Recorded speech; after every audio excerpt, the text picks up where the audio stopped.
बनारस कांग्रेस सरकार में कमजोर सुरक्षा व्यवस्था के कारण पनपता रहा नक्सलवाद, लेकिन बीते 10 वर्षों में मोदी सरकार प्रगति के स्तर से नक्सलवाद पर लगातार प्रहार कर रही है कि वर्ल्ड क्लास जो सुविधाएं होती हैं नेत्र चिकित्सा के लिए, नेत्र के रोगों के उपचार के लिए, वो सारी सुविधाएं इस शंकर आई हॉस्पिटल में मौजूद हैं।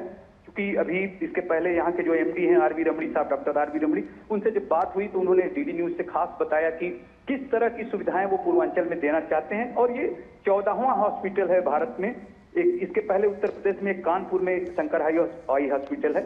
और ये लोग प्रधानमंत्री को यहाँ पर बुलाकर बहुत ही गरिमामयी गर्व का अनुभव कर रहे हैं कि प्रधानमंत्री जो वाराणसी के सांसद भी हैं वो इसका लोकार्पण कर रहे हैं। तो लोक सेवा को लेकर चलने वाला यह शंकर आई जो फाउंडेशन है, क्योंकि नेत्र के उपचार के लिए, नेत्र के रोगों के उपचार के लिए बहुत जाना माना नाम है। तो अश्विनी, मैं आपको बताऊं कि चूंकि आप भी पूर्वांचल से हैं, तो पूर्वांचल की जो रीच है, इन लोगों ने लगभग 20 जिलों को बनाया है जिसमें इनके लोग जाएंगे। आप यहाँ पर आए हो, क्या कहेंगे? महाराष्ट्र भारतीय जनता पार्टी और महायुति गठबंधन ने महाराष्ट्र की जनता को महादुखी किया है। और जो स्मारक और प्रतिमा में घपले घोटाले देखी, यहाँ पर जो मैंने सड़कें देखी हैं, महाराष्ट्र में भ्रष्टाचार नहीं, महाभ्रष्टाचार चल रहा है। इन सब का जवाब इस बार जनता देने जा रही है। और महाराष्ट्र की सरकार, महायुति की सरकार, ये जनता के चुने हुए वोटों से सरकार नहीं बनी है। ये हत्याई सरकार है। दबाव बना के, खोखा दे करके और लोगों को डरा करके सरकार बनी है। लोगों की जांच करके, लोगों को डरा करके, खोखा दे करके ये सरकार इन्होंने बनाई है। महाराष्ट्र की सरकार तो जाएगी बीजेपी की। महाराष्ट्र के साथ दिल्ली की सरकार भी नहीं बचेगी। दिल्ली की सरकार भी जाने का काम होगा, क्योंकि दिल्ली की भी सरकार पूरे सहयोग और समर्थन वाली सरकार नहीं है।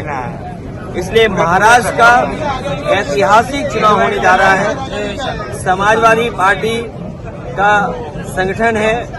हमारी पार्टी के प्रदेश के अध्यक्ष अबू आसिम आजमी साहब पहले से विधायक रहेंगे, राज्यसभा मेंबर रहे हैं। हमारी पार्टी का रईस एक विधायक है, 2 विधायक हैं हमारे।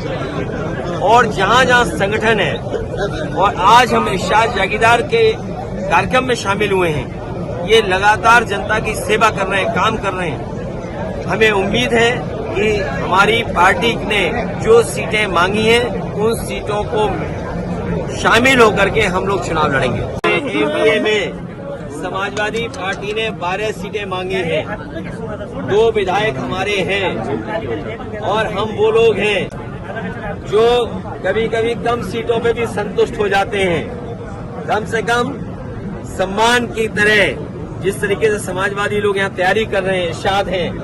कल हम लोग मालेगांव थे, क्या ऐतिहासिक कार्यक्रम था। बारिश के बाद भी लोग हटे नहीं, गए नहीं। तो ऐसे तमाम सीटें हैं जिनकी जानकारी हमने दे दी। जहाँ पार्टी मजबूत है उनकी सीटें भी हमने घोषित कर दी। और एक बात मैं बताना चाहता हूँ, मुझे तो ये बताया जाता था कि सबसे अच्छी सड़क महाराष्ट्र की है। कल मैं मालेगांव से लेकर के धुलिया आपके शहर तक आया हूँ, मैं गड्ढे नहीं गिन पाया। ये टोल इसीलिए लेते हैं, लगता है गड्ढा भरने के लिए, लेकिन उस टोल से गड्ढा नहीं भरा जाता।